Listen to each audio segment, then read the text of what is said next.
Bienvenue sur ma chaîne, ça fait un mois que j'ai pas posté. Comme je vous l'avais dit, je suis vraiment occupée avec l'école. Alors, c'est pas facile pour moi de toujours faire des vidéos à chaque semaine là, ou à chaque 2 semaines à peu près. Donc, j'essaie du mieux que je peux honnêtement, mais bon, je fais comme je le sens. Et aujourd'hui, je vais vous parler de quelque chose qui m'a toujours fascinée depuis que je suis jeune, depuis des années. Ça fait partie de mes croyances et je suis vraiment contente d'en parler aujourd'hui. Donc, je vais vous parler de la zone 51. Oui, cette fameuse zone beaucoup médiatisée par rapport aux ovnis, par rapport aux extraterrestres, c'est vraiment connu, là, c'est dans le fond, quand vous êtes une fan de trucs extraterrestres comme moi, vous êtes absolument au courant. Et si vous n'êtes pas au courant, êtes-vous vraiment sur la planète Terre? Bon, si ça vous intéresse, restez avec moi parce que ça va être vraiment intéressant et rempli de questionnements comme je les aime. Donc, restez là si vous voulez pas manquer ça.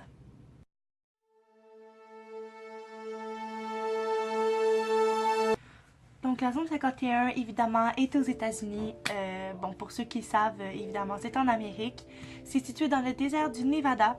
D'ailleurs, on peut appeler la zone 51 comme Neverland, Groom Lake, car elle est tout près d'un lac séché qui auparavant s'appelle Groom Lake encore aujourd'hui. Et on peut aussi l'appeler Dreamland.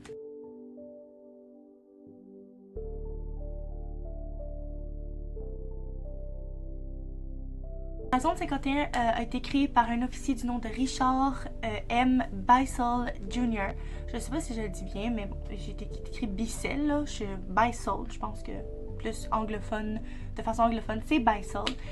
Il était en charge du développement des avions d'espions.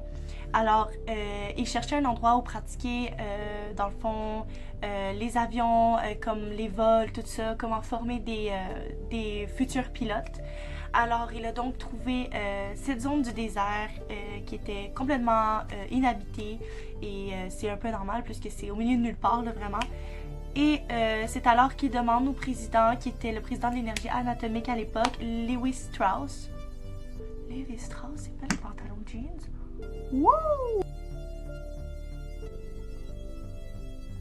Je sais pas là si ça a rapport avec les pantalons Levi Strauss, mais c'est Lewis. Mais on sait que W ça fait V. Alors est-ce que c'est Levi Strauss? On ne saura jamais, mais bon, je continue. Donc ce président en question, Lewis Strauss, a accepté que Monsieur Richard M. Bissell fasse ses pratiques dans ce territoire-là, puisqu'il n'est pas habité et qu'il est parfait pour ces pratiques-là. Mais là, j'arrive à la partie vraiment surprenante et très intéressante, ma foi, qui pourrait être aussi bien triste. Mais bon, voilà, je vais vous parler de Bob Lazar. Donc Bob Lazar est un scientifique physicien né le 26 janvier 1959. C'est un homme d'une grande intelligence. Là, on peut voir que c'est pas n'importe qui parle pas bien ou qui sait vraiment pas de quoi il parle. Honnêtement, le plus bizarre, c'est qu'il sait absolument, on dirait qu'il s'y connaît énormément dans ce qu'il parle et ça n'a pas l'air vraiment pas fake.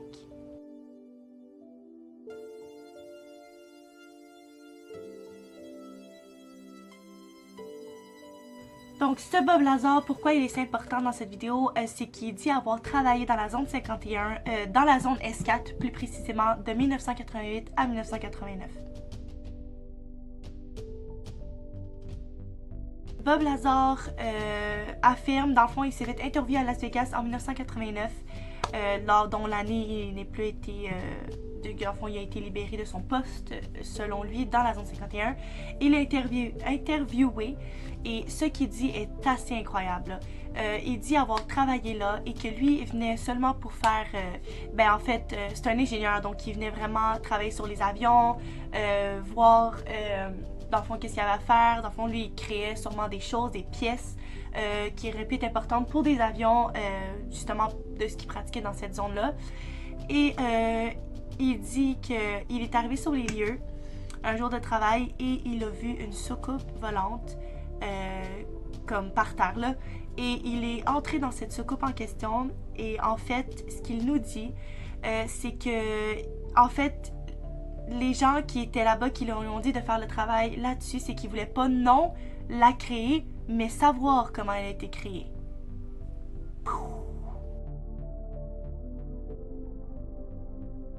Là, ça porte à croire que cette soucoupe-là vient de où? Elle vient-tu d'un autre monde? Parce que comment il parle de ça? Ben, elle vient bel et bien d'un autre monde, car il voulait savoir comment elle a été créée. Ça veut dire qu'elle venait pas d'ici. Alors ça, c'est assez fou.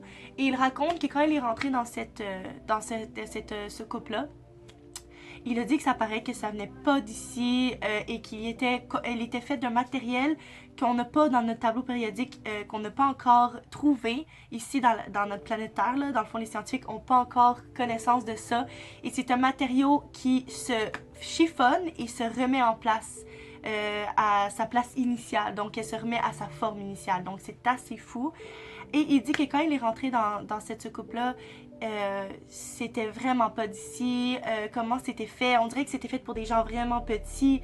Que ça avait... Ben, en fait, c'est fait pour des gens petits, mais que ça avait l'air plus grand en dedans qu'à l'extérieur de quoi ça avait l'air. Donc, c'est vraiment surprenant.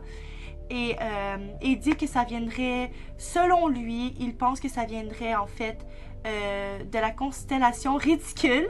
Ok? Non, parce que, excusez, là, mais ça ressemble vraiment à ridicule. Fait que ça fait juste vraiment ridicule. Je pense que je suis fatiguée. Ok, donc il dit que ça vient de là et que ça serait à 39 années-lumière de la Terre. Comment il a su ça, j'en ai aucune idée, mais reste que lui, son idée était que ça vient vraiment pas d'ici et que c'est clairement extraterrestre.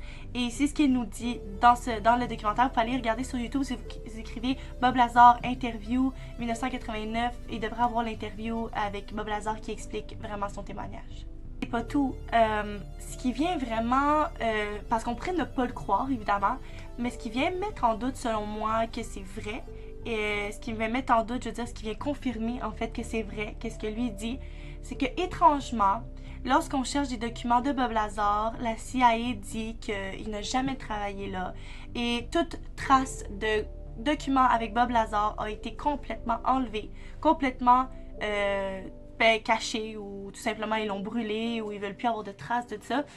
Et ce qui porte à croire que s'ils voulaient cacher quelque chose, c'est qu'il y a bel et bien quelque chose qui se passe. Parce que, je veux dire, un homme qui a l'air aussi à connaître son sujet, qui a l'air à aussi connaître de quoi il parle, selon moi, je crois pas que ça, c'est pas vrai. Puis honnêtement, moi, selon mon opinion, Bob Lazar a l'air quelqu'un qui a l'air très très intelligent, qui sait ce qu'il veut. En même temps, c'est pas écrit dans leur visage, bien entendu, mais moi, Bob Lazar, je pense que je le crois parce que, bon, c'est pas que je veux croire en ça parce que j'aime ça personnellement, mais j'ai vu beaucoup de documentaires sur Bob Lazar, j'ai vu beaucoup de documentaires par rapport à tout ça, puis honnêtement, la zone 51 cache bel et bien quelque chose là, parce que même il y a des gens qui vont là tout simplement parce qu'on est curieux, nous les humains on veut tout le temps savoir plus, évidemment, surtout que c'est très médiatisé, là, on s'entend. En plus il y a eu une grosse vague il y a pas long, il y a des gens qui ont créé une page Facebook qui disait qu'on allait tous se rendre à la zone 51, puis il y avait des millions de personnes qui ont participé, qui voulaient participer, donc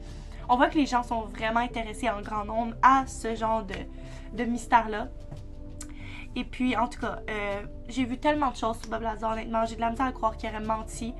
Déjà, il y a des gens qui vont là-bas, là, juste pour voir de quoi ça a l'air, juste à la limite. Et il y a des caméras, même avant d'arriver à la limite que tu ne peux pas dépasser, il y a des caméras et il y a des détecteurs de mouvement pour être sûr que personne passe sans qu'ils aient connaissance, eux, dans leur bureau, j'imagine, dans leur zone. Ils savent s'il y a quelqu'un qui passe tout simplement bien avant d'arriver à la limite. Donc, quand vous arrivez, il y a déjà un auto qui vous attend et ça c'est réel. Si vous allez voir des vidéos, c'est super bizarre, mais il y a déjà des gens qui vous attendent dans les montagnes en auto. Ils restent là sans aucun bruit, sans aucune... Ils descendent même pas de leur voiture, ils font juste t'espionner, quitte à ce que tu rentres pas dans la zone. Et si tu continues à rester, ils vont même sortir et venir t'avertir pour dire de t'en aller, qu'il n'y a rien ici. Et honnêtement, c'est hyper surveillé. C'est quelque chose, là. Et il y a pas longtemps, j'avais vu sur Google que il y a des gens qui avaient mis un point. Quand tu écrivais zone 51 sur Google Maps, il y avait un point que tu pouvais cliquer et ça t'amenait là, mais tu vois rien presque. Mais tu vois des avions et tu vois qu'il y a une piste. Il y a vraiment quelque chose au beau milieu du désert. Alors, c'est prouvé que la zone 51 est bel et bien là. Mais en même temps, ça reste à croire que peut-être qu'ils ont mis l'accent sur cette base-là, mais il y en a une autre encore plus secrète. Et ça nous, dans le fond, ça vient nous mélanger. Puis ça vient nous faire croire que tout là quand il n'y a rien et peut-être que c'est ailleurs dans le désert même. Fait que, honnêtement, tout est possible. Tout est possible avec cette théorie-là. Une autre théorie intéressante, c'était aussi par rapport à la guerre. On sait toutes qu'en ce moment dans le monde, il y a beaucoup de mouvements. Et comme on a eu une première et une deuxième guerre mondiale, peut-être qu'ils se préparent à une troisième éventuelle guerre. Et peut-être qu'ils ont créé des soucoupes ou des façons d'être plus puissants que les autres armées. Ou peut-être qu'ils créent des autodéfenses qu'on n'a aucune idée, des avions super développés à un point que c'est destructeur, là. Honnêtement, on n'a aucune idée. Et c'est ce qui vient vraiment me mettre dans la curiosité, c'est est-ce que c'est pour la guerre? Est-ce qu'il y a vraiment des choses extraterrestres qui se passent là-bas? Est-ce que même il y a déjà eu des extraterrestres, un extraterrestre, tout simplement une créature là-bas? On sait pas. Mais j'ai vu un documentaire aussi par rapport à ça.